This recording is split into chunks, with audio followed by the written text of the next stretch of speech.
Well, as the breed of Patterdales has become more and more popular, people have discovered what great animals they are. More and more people are keeping them, and then there are a lot of people bringing up this genetic testing, particularly a company called Embark that will test for 200 genetic diseases for one price. And I want to talk a little bit about that and genetic diseases in Patterdales, whether you own just a pet or if you're a breeder. Things you need to consider. The first thing you need to understand is you can't let people that are testing with Embark shame you into doing it. If they want to waste their money and test for a bunch of 200 unnecessary tests, that's on them. But there's no shame in not being ignorant with your money. Years ago, when I started breeding, I worried about a genetic disease called PLL. It's primary lens luxation, I believe it's called. It's where the lens in the eye comes loose. It happens at 3 to 8 years of age in Patterdales. The lens starts moving around in the eye. It's really painful for the dog, and they eventually go blind. For a dog to develop PLL, he has to have not one, but 2 genetic markers, okay? If you have one marker and one is clear, then you're a carrier. If you have 2 markers, then, you're positive for PLL. First, because you have 2 markers, it is not absolute that you're going to develop PLL, your dog. He's a predisposition for it. Susceptible. It's something you've got to watch. Without 2 markers, he can never develop it. A dog with 1 marker will not develop PLL. Okay? If you cross a dog with 1 marker to another dog with 1 marker, then if you have 4 pups, the statistics are 1 out of the 4 will have 2 markers for PLL.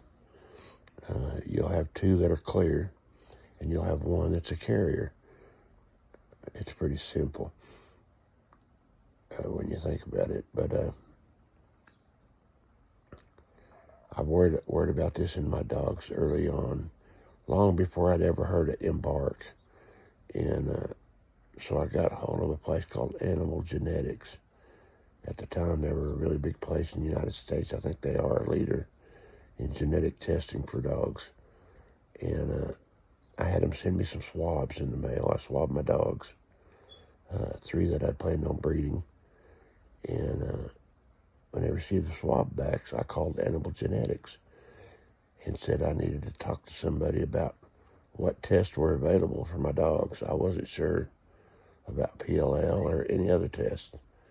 And anything that they were susceptible to, I wanted to test for. I didn't care what it cost. I did. I'm not rich, but I was willing to spend whatever money to find out what I needed to know. And they put me on hold, and she transferred me back to the lab, to the director of the lab, who has a master's degree in some genetic stuff. And I told him, I said, I'm just sending my swabs.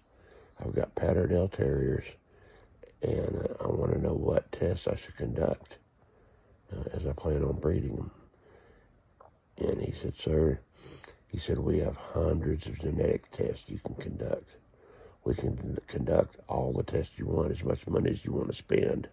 But honestly, he said, the only test that you need to be concerned with a terrier right now is PLL. That's the only test you need to be concerned with. The others aren't a concern. They're not popular in the breed. You're not going to see them. But PLL is pretty common, and that's the one. If you want to test for PLL by itself, we'll do that, or we'll test for, hundreds of tests if you like. We'll do whatever you want. Well, I told him I appreciated his honesty, and of course I just tested for the PLL. I mean, the guy's got a master's degree. I didn't get this information off Facebook or Instagram or, somebody said. I got this straight from the guy with a master's degree. So I had all my dogs tested. They came back negative except for one who was a carrier, PLL positive. Well, I was sick. He had one marker. He would never develop PLL. But if he was crossed with another dog that had a marker, one offspring out of 4 could develop PLL. Well, that concerned me. I had to go to studying this primary lens luxation.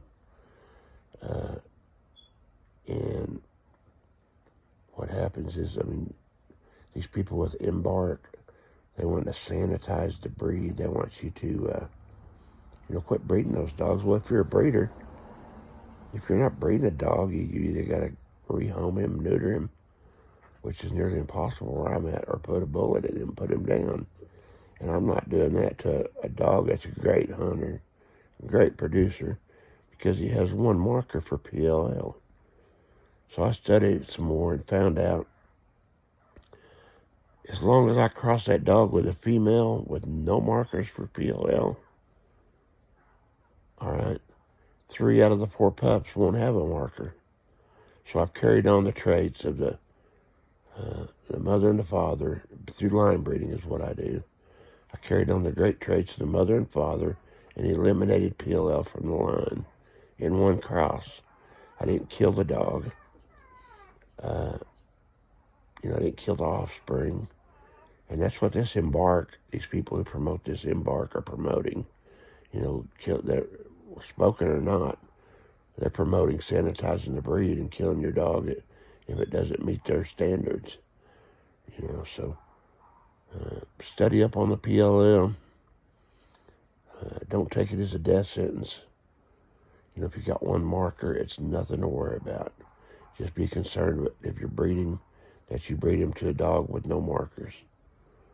Okay? And then once you have dogs with no markers, you never have to test again. For instance, if I got a dog with no markers for PLL, and I breed him with a bitch with no markers for PLL, none of their offspring will ever have PLL, and none of their offspring will have PLL. So you don't have to keep testing. They're proven PLL clear by parentage. And so you just need to, test what you're breeding and, sort that out. But don't think you got to kill your dogs or put one down or quit breeding because you have a dog with a marker. If he's a great dog, you can breed him to a female without a marker and get pups with no marker and continue the line. And this has been real important to me because I see it over and over and over on Facebook now. Everybody wants you to buy tests that you don't need. I went through the same thing about tracking collars. I don't have fox where I live. My sets are old holes that are maybe 6 or 7 foot back, 8 foot back at the maximum. Okay, I know where my dog is at all times. I can look in there with a light and see him most of the time. Okay, I don't have to put collars on my dogs.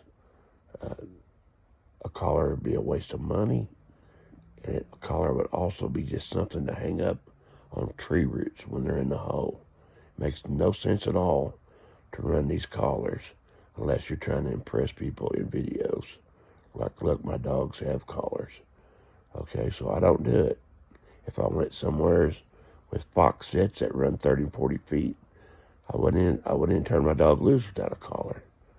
But I've been shamed because I don't own collars. I've had people try to shame me as a breeder because I won't pay to have my dogs tested for 200 genetic diseases that aren't necessary.